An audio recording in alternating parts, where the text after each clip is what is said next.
Dear friends, do you sometimes feel afraid and anxious when we hear of the tragic losses of innocent people in the shocking plane disasters of 2014 and the plight of so many people today in the Middle East?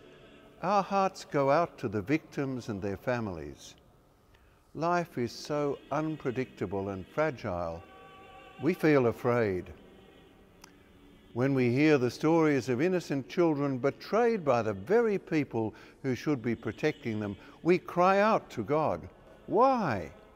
How can you, our Father, let this have happened to the little ones?" Human beings do evil things to each other. We feel afraid. When we see cruel terrorist acts of violence, we agonize and wonder, where on earth is our world heading? The blind hatred and savagery of some human beings is truly frightening. We feel afraid. Closer to home, some of us have perhaps experienced yet another year inadequately coping with our own personal failures, addictions, and sinfulness. We, graced sinners, can be just so stubborn and resistant to God's grace and His desire to melt our frozen, fearful hearts. We feel afraid. But in the midst of all this fear, Christmas, Christ's birth, unfailingly reminds us, do not be afraid. Yes, even if the light of Jesus seems far too bright for us to bear, even if in our fear we try to quench it in order to survive. Christmas reminds us we dare never forget that through Jesus a new kind of light dawned on our planet forever.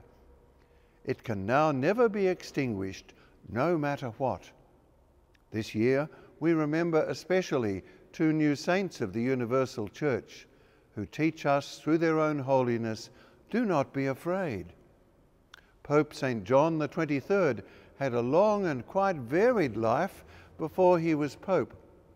One of his lengthy assignments as a younger man was in Serbia, where there were many Orthodox and few Roman Catholics. He so endeared himself to the Serbs by his disarming warmth and friendliness that when he left for a new assignment after many years there, people came in great numbers to say goodbye. On that occasion, he told them, "Anywhere I go in the world, if someone in need passes by my house at night, he will find a lighted lamp in the window. Knock. I will not ask if you're a Catholic. Two brotherly arms will embrace you, and the warm heart of a friend will make a feast for you. Do not be afraid." St. John the 23rd shows us a Christian hospitality which overcomes fear of others and division. Pope St. John Paul II also had as his motto for his Petrine ministry, "Do not be afraid." In the midst of a ruthless totalitarian regime and scarred with great personal suffering in his own life, St. John Paul II continued to trust in the providence of God. He was a great philosopher and evangelizer. Even as he lived in his later years with the pain of Parkinson's disease and loss of his personal health, this saintly man continued to teach us to trust in God despite all our fears. Do not be afraid. We all understand and have known anxiety. We all know that our faith does not make us immune from fear. But, my sisters and brothers, this Christmas 2014, let us also never forget to rejoice. For after all, we are not alone. Do not be afraid. We are each loved and part of the family of God.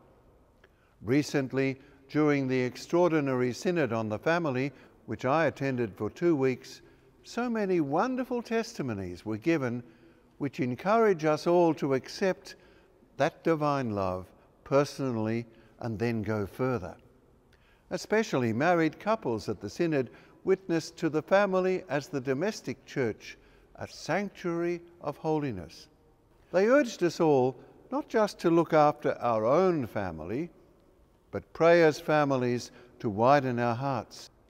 Yes, we all need to reach out and improve the pastoral care that we offer each other, especially when so many face difficult moments and experiences in contemporary life.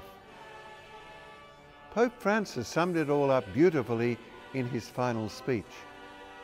We are a church composed of sinners that has doors wide open to receive the needy, the penitent, and not only the just.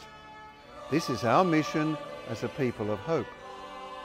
The Jesuit Karl Rahner was so right. It is Christmas, light the candles. They have more right to exist than all the darkness. It is Christmas, Christmas lasts forever. We have lit our candles. I invite you to light yours. Do not ever be afraid.